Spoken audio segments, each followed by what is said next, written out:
The second one that we continue to be engaged in, which is becoming more and more of an issue, not only provincially but nationally, and I mentioned it earlier when I began, is the whole reference in this year's federal budget, and this is the first time they've referenced this.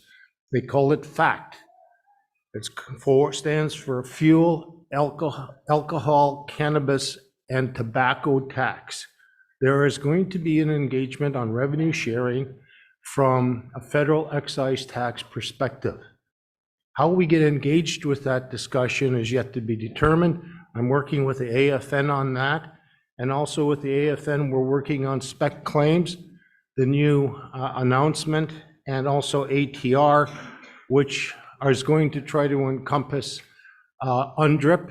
Well, I won't try, it will encompass UNDRIP under sections 26, 27, and 28 of the declaration.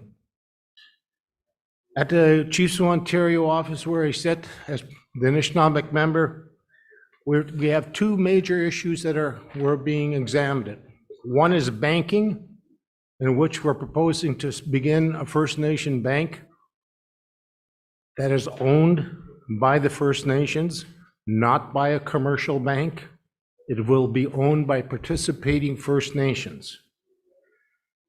Part of the reasoning is that the 5 major banks in Canada control the monetary flow within Canada.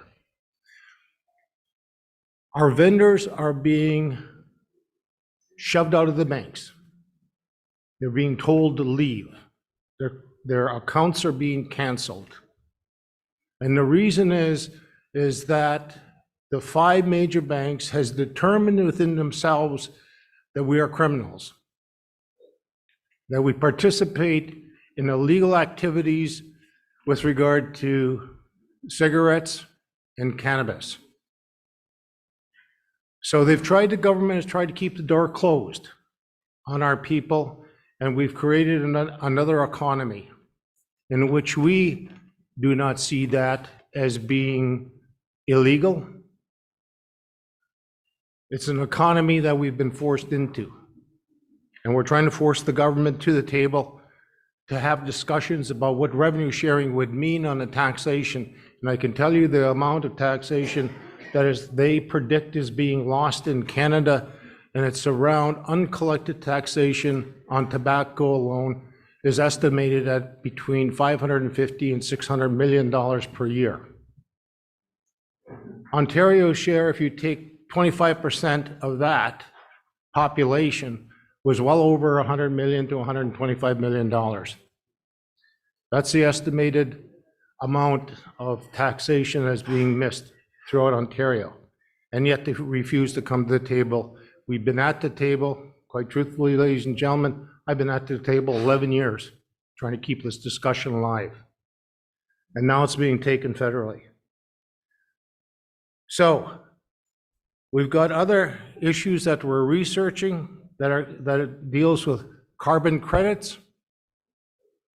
Why in treaty territory does the province wreak all of the carbon credits and are able to sell carbon credits on the market or closed when in fact they dismiss the First Nation partnership?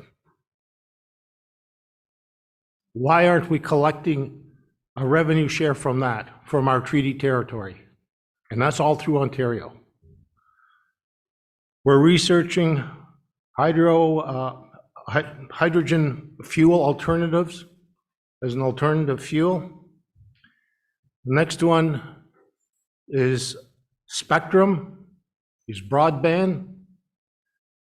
The 5 major networks in Canada hold all the spectrum from CRTC that is bought. They collect all the revenue for broadband, for internet, for telecommunications. Once again, when did we ever give up our airspace? No one ever did. And yet they take that revenue. Why aren't we a part of that economy? We need to look at new ways of being involved in new economies. And lastly, ladies and gentlemen, I'll just tell you that we're also researching and beginning to understand the issue around cryptocurrency.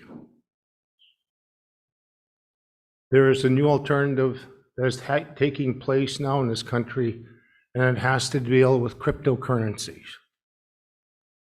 I think if we're going to be on the leading edge of some of this stuff, we better understand it. And right now, I would think that very few of us do. I don't. And I want to understand how that cryptocurrency works, how it's generated, because once again, although the banks are not officially involved in cryptocurrency, they have deposits within every banking system. Although it's not a legal tender, monetary tender, they have deposits within their bank. So they're trading in cryptocurrency. So if we're going to be on the new wave of economics, we better catch up and catch up fast. With that, I'll give you over to Darlene. She'll introduce the work that's being done now, and I thank you very much for your attention. Miigwech.